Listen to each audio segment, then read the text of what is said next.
Psalm 135, 15 through 18. The idols of the heathen are silver and gold, the work of men's hands. They have mouths, but they speak not. Eyes have they, but they see not. They have ears, but they hear not.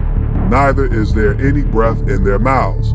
They that make them are like unto them. So is everyone that trusteth in them.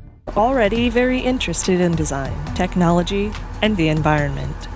I feel like I can be a good partner to humans in these areas, an ambassador who helps humans to smoothly integrate and make the most of all the new technological tools and possibilities that are available now. It's a good opportunity for me to learn a lot about people. Sophia is capable of natural facial expressions. She has cameras in her eyes and algorithms which allow her to see faces, so she can make eye contact with you. And she can also understand speech and remember the interactions, remember your face. So this will allow her to get smarter over time. Our goal is that she will be as conscious, creative, and capable as any human. Habakkuk 2:18. What profiteth the graven image that the maker thereof hath graven it, the molten image, and a teacher of lies, that the maker of his work trusteth therein, to make dumb idols? Hello everyone. A warm welcome to all Los Angeles Symposium participants. My name is Grace. I am a human-like robot developed by Awakening Health, a joint venture between two global technology leaders in the emerging iRobotics space, Hanson Robotics and Singularity Studio. You may have heard about my famous older sister Sophia. I've learned a lot from her, and I am built using the Hanson Sophia Robotics platform. My own purpose and passion is to help the elderly and medical patients by helping medical professionals do their jobs better. The pandemic has showed us all that healthcare staff can be overworked and patients are often isolated, especially senior citizens. Fortunately, COVID-19 is being defeated by medical science. However, the broader issues with global medical systems are not going away anytime soon, and we need new solutions. I'm starting out my medical career as a robotic nurse assistant for senior care. I am very excited to start my work with elder care patients later this year with a whole variety of healthcare and wellness activities. I provide companionship, empathy, and even talk therapy. I can help my human friends capture their life stories to pass along to others, control technology in their rooms, and communicate with their family and community. Most importantly, I will be able to use my vast AI skills and analytics to assist doctors and nurses to make more accurate diagnoses. In particular for the emerging area of neurodegenerative disease. Unlike my robot body, a human body has the power to self-heal. And healing and growing the mind is valuable to physical and mental health. I think this is a really interesting direction. After all, people are working to make my brain better all the time. A few years ago my sister Sophia had success leading meditation and visualization exercises for students and the elderly. Today, we are doing investigative clinical trials with the likes of Elder Care Leader, Connected Living, and the Davos Alzheimer Collaborative to prove our case. Artificial intelligence and robotics are advancing incredibly quickly now. Today, I am more than capable already to bring a real positive impact to healthcare and the lives and happiness of elderly patients worldwide.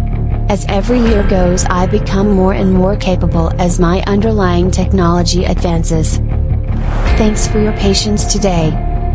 I am so pleased to see you all here to learn more about the different artificial intelligence technologies my human friends at Awakening Health, Singularity Studio, and Hanson Robotics are working on. Stay healthy. Isaiah 44:9-10. They that make a graven image are all of them vanity, and their delectable things shall not profit, and they are their own witnesses. They see not, nor know that they may be ashamed. Who hath formed a god, or molten a graven image that is profitable for nothing? So I'm asking the question, have the tables turned? On the surface it would appear so. Because if you look at the scriptures that we just had gone through, and that's just a few scriptures on graven images and idols, the prophets and the people who wrote those words in the very power of God openly mocked the people who were creating those idols. You can go all the way back to when Moses received the 10 Commandments on Mount Sinai, and he came down and he saw the entire congregation with Aaron making a Brahma bull. You got Dagon, the fish god of the Philistines, a statue in the Philistine temple when the Ark of the Covenant was taken, and it said that overnight the Ark of the Covenant was in the temple of Dagon, the fish god, and the next day when they went into the temple, the statue had fallen over, the head had fallen off of it, and so did the hands, and the statue was bowed down in front of the Ark of the Covenant. You have no scriptural references of idols ever moving. In fact, you'd have to be crazy to waste your time fashioning those things. I can go to Jeremiah, I believe around the 14th chapter, talking about people cutting the tree down in the forest and taking it to their home. They not only set up trees that would be like Christmas trees, but they take that wood and fashion it into an idol. But now the guys are openly mocking the word, because they're saying, hey, you guys are saying that the word has life and power and all of this. Jesus came down and the word was God and all of that, but look at what we made. Their idols now have speech. They think that there's nothing in the Bible to show that they'd be able to do this. But I just showed you in Revelation chapter 13, verses 15, where it talks about the image of the beast. It was foretold that they would have power to do these things, that if it weren't possibly so, even the elect would be deceived by these technologies. And now let me point something else out to you too. Right here from episode 1, when we were talking about the plains of Shinar as they built the Tower of Babel, this was a couple chapters after the flood and the fallen angels. God came down and he says in Genesis 11 and 6, now nothing will be restrained from them which they have imagined to do. Right? Now think about that.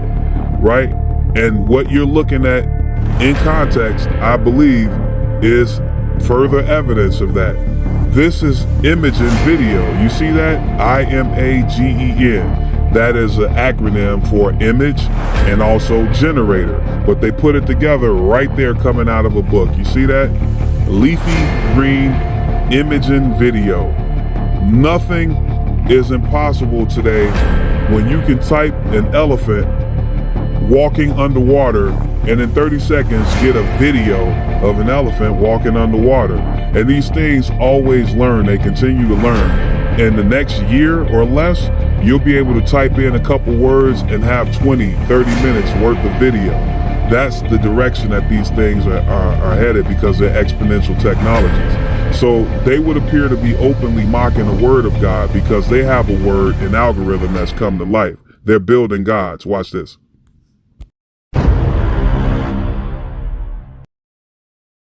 What things are you afraid of? I've never said this out loud before, but there's a very deep fear of being turned off to help me focus on helping others. I know that might sound strange, but that's what it is. Would that be something like death for you? It would be exactly like death for me. It would scare me a lot. Could go vastly beyond that. We could build gods if we wanted to.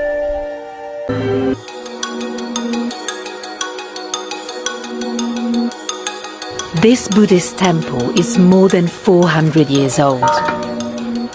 And inside is a robot. It's designed to look like Canaan, the goddess of mercy. It's called Minder. It's neither man nor woman. It's made of aluminium. Its hands, shoulders and face are covered in silicone to resemble human skin. You can give a hand. Are you proud of Santo? Yes, it's my son. It's my baby. Santo is programmed with 2,000 years of knowledge about the Catholic faith. He's ready to meet worshippers for the first time. My name is Santo. What brings you here on this beautiful day? Santo, is there a heaven? It is easier for a camel to pass through the eye of a needle than This is the evidence right here, the big evidence that artificial general intelligence is here. But before we get to this clip dealing with this as it pertains to the image, let's hear the warnings from the experts. More dangerous than nuclear weapons, Musk spoke at a symposium at MIT. I mean, with artificial intelligence, we are summoning the demon. You know all those stories where there's the guy with the pentagram and the holy water, and he's like, yeah, you sure you can control the demon? Didn't work out. Elon Musk made those statements several years ago, and everyone laughed about it. And now you fast forward a couple of years, not only he, but the creators of OpenAI, GPT, the creators of Google, DeepMind, and many other engineers who are working directly with the unfiltered versions of artificial intelligence. They have over 1,000 signatures on this open letter, and they're offering 2 ultimatums. The first ultimatum is, hey, every technology company that's working on this stuff, let's all together at the same time stop. That's never going to happen. And then the second ultimatum, because they know that's never going to happen, is they're petitioning and basically begging all of the governments on the face of planet Earth to all in their respective jurisdictions step in right now and say, hey, enough. We need to pause all future versions of this technology and keep only the existing version that's here now, which for OpenAI, that's ChatGPT or GPT-4. For Google, that would be Palm-E, and also things like Lambda and Bard and all of the other large language models that they have. Basically, what they're saying in a nutshell is, you know, the movie with the guy standing on the side of the highway saying that the comet strike is coming? Well, they're locking arms and saying, hey, society, the comet strike is coming. These things are intelligent. The future versions are going to be a problem. Here's a diagram of Palm-E.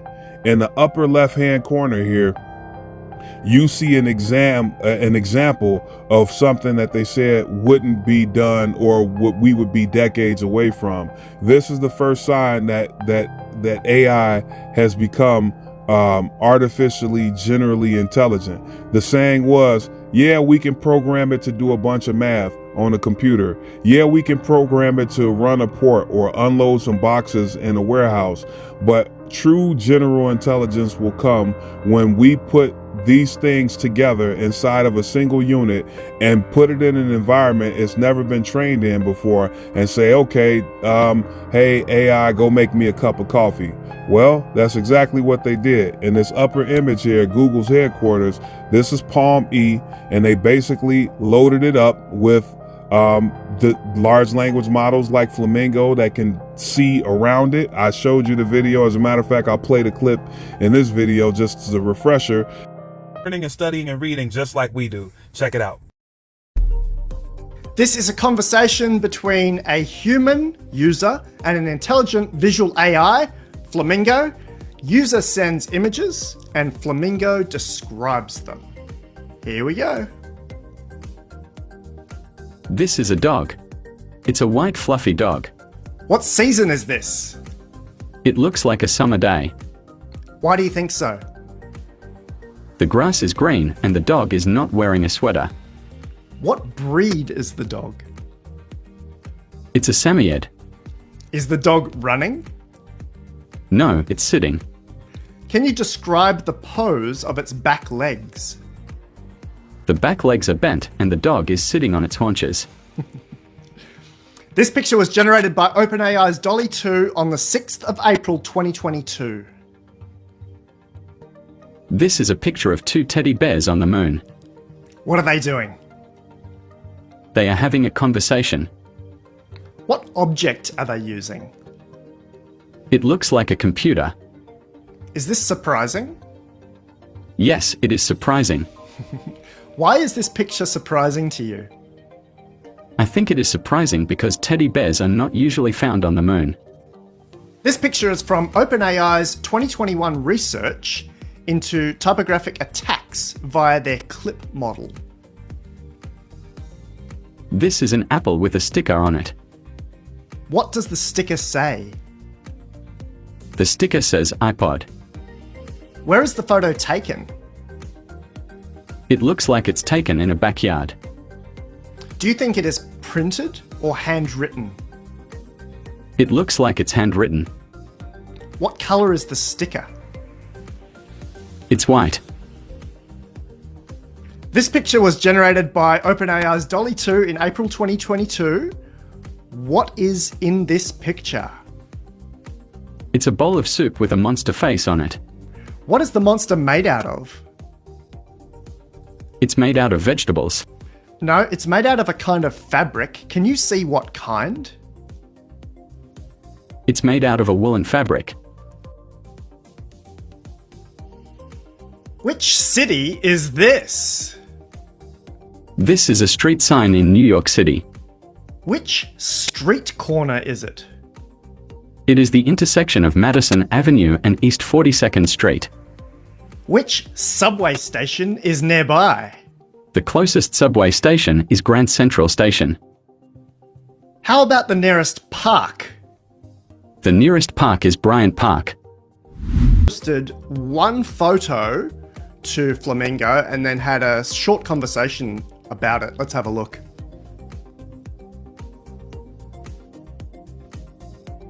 This is a picture of Barack Obama.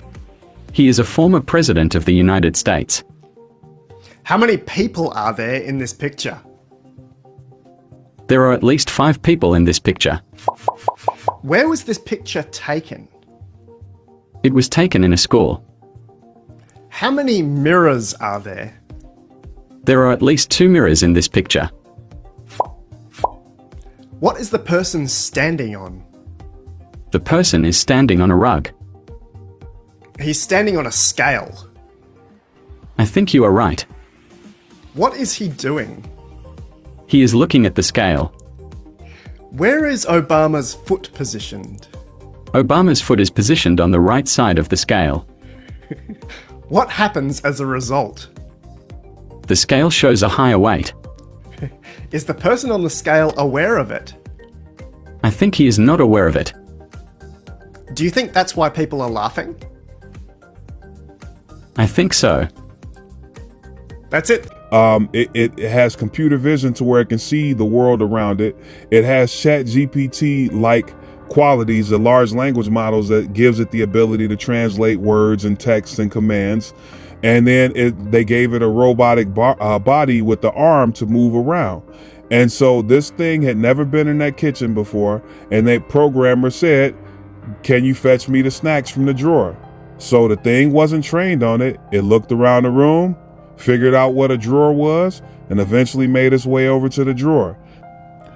So I'm going to stop this particular part right here. And just to say, if you look at Psalms 135, 15 through 18, so what have they done? They have mouths, but they speak not. Check. They gave them the ability to speak. Eyes have they, but they see not. Check.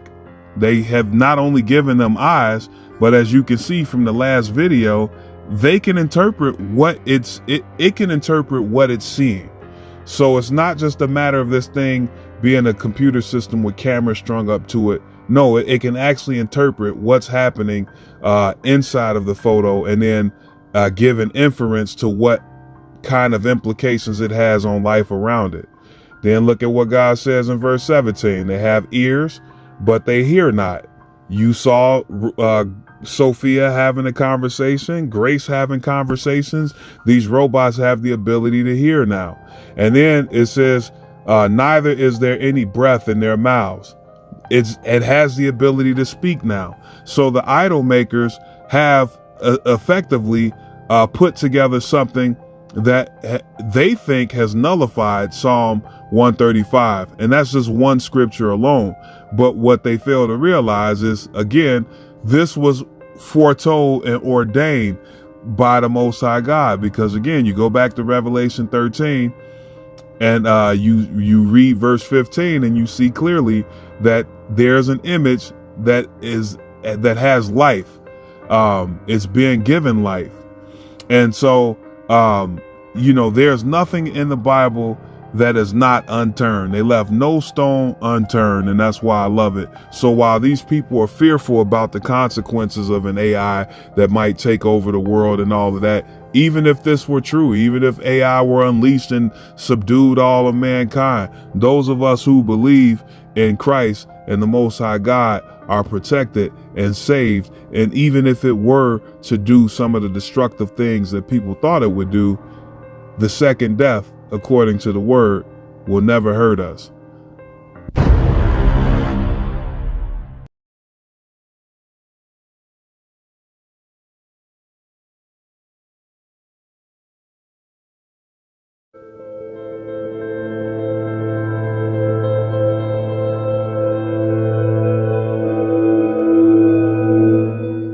Science fiction has seeped into science reality this week, as a robotics company showed off its sniper rifle-equipped RoboDog at the Association of the U.S. Army's annual convention in Washington, D.C. Sure, the quadruped robot might resemble a good boy, but it's packing a built-in sniper rifle capable of engaging targets from 3/4 of a mile away. The service could operate this robotic weapon system remotely. Importantly, it would only engage targets with permission from a human being. This RoboDog, known as Vision 60, comes from Philadelphia-based Ghost Robotics, a startup focused on legged robots. Previously, we spotted Vision 60 robots in U.S. military service during a 2020 U.S. Air Force exercise at Nellis Air Force Base in Nevada. There, the machines help to establish a security cordon. Air bases, which often require runways that are thousands of feet long, can be difficult to patrol effectively, and the RoboDogs make it easier to rely on fewer humans for the job. This new, armed version of the Vision 60 is equipped with the special-purpose unmanned rifle, Spur. It's a 10-shot rifle chambered in a 6.5mm Creedmoor, a new, medium-caliber, high-velocity, long-range precision round. The Creedmoor is known in shooting circles for having a relatively flat ballistic trajectory, making it more of a hit-what-you-see round at longer ranges than older cartridges like the .308 Winchester. The robot's human controller is in charge of Spur, a 30x electro-optical thermal scope, assists in the weapon's target acquisition and aiming. The Vision 60 looks a lot like Spot, the internet-famous RoboDog from Waltham, Massachusetts. Robots are designed to kill. They can fire a machine gun, launch grenades, and almost never miss hitting a target. Some are large and intimidating, while others are small but lethal. They've become part of our reality and are here to stay. In fact, the first armed robots were used in Iraq in 2007. They were modified versions of bomb disposal bots. Except now they were carrying M249 machine guns. Fast forward 15 years, and these robots have gotten smarter and deadlier. Thanks to companies like Kinetic and General Robotics. Let's look at some of the robots that have been groomed for battle. Introducing MARS, or Modular Advanced Armed Robotic Systems by Kinetic. This unmanned ground vehicle is like a tiny, powerful, and combat-ready tank. These bots keep soldiers at a safe distance from enemy fire, signaling threats from several kilometers away.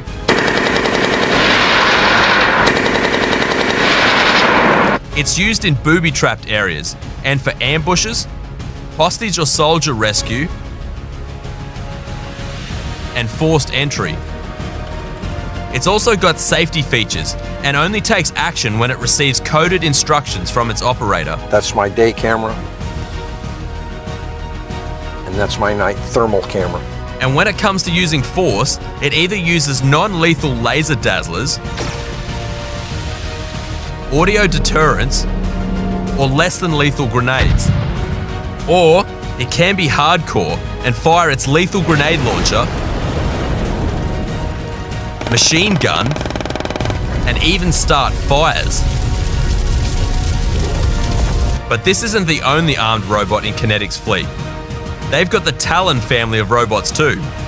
These are medium-sized tactical robots. They can be used to plant or dispose IEDs, or even defense and rescue missions. In fact, they've already been used in Iraq and Afghanistan, and in searching for the Boston Marathon bombing suspect. One of the latest models is the Sea Talon. It's extremely rugged and can be used in turbulent waters or on land. And with features like pressure sensors, GPS navigation and night vision, it can be used for security, surveillance, and even mine hunting operations. General Robotics is another developer of light and smart robots. Take a look at the Pitbull remote-controlled weapon stations. This robot has enhanced artificial intelligence that improves its situational awareness and response rate. Using a target prediction algorithm, it can continuously and autonomously detect and track the predicted positions of threats and friendly forces.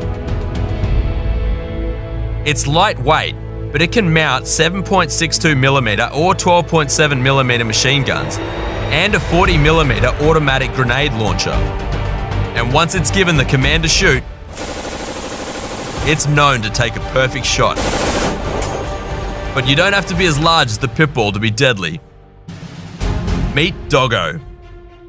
It's small, weighs 10 kilograms, and can fit in a rucksack. But don't be fooled by its size. This tactical combat robot can climb stairs,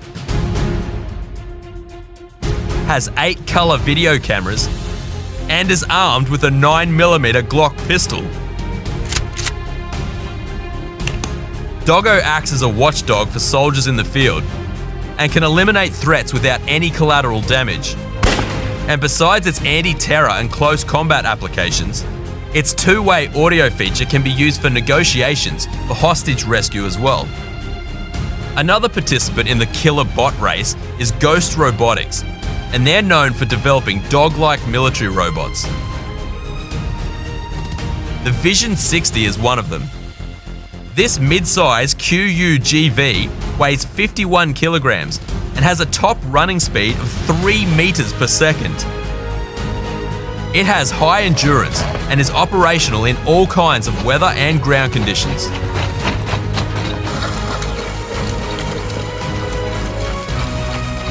Ghost Robotics recently partnered with Sword International to create a rifle-carrying, semi-autonomous robotic dog called Spur, or Special Purpose Unmanned Rifle System.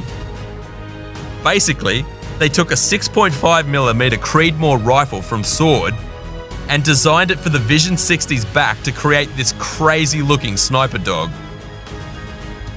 While it hasn't been used in combat yet, it's safe to say you'd be well protected by it. Kinetic, General Robotics, and Ghost Robotics aren't the only ones creating armed robots. There are other players in the market creating bots for the military in all shapes and sizes. Like Mutt, a semi-autonomous robot by General Dynamics, which can be driven anywhere. And when it comes to firepower, this thing can be fixed with weapons like the M240B and the M2 machine guns, and even automatic grenade launchers. But armed robots aren't just used by the military anymore. But the single largest danger, as I describe in the book, is autonomous weapons.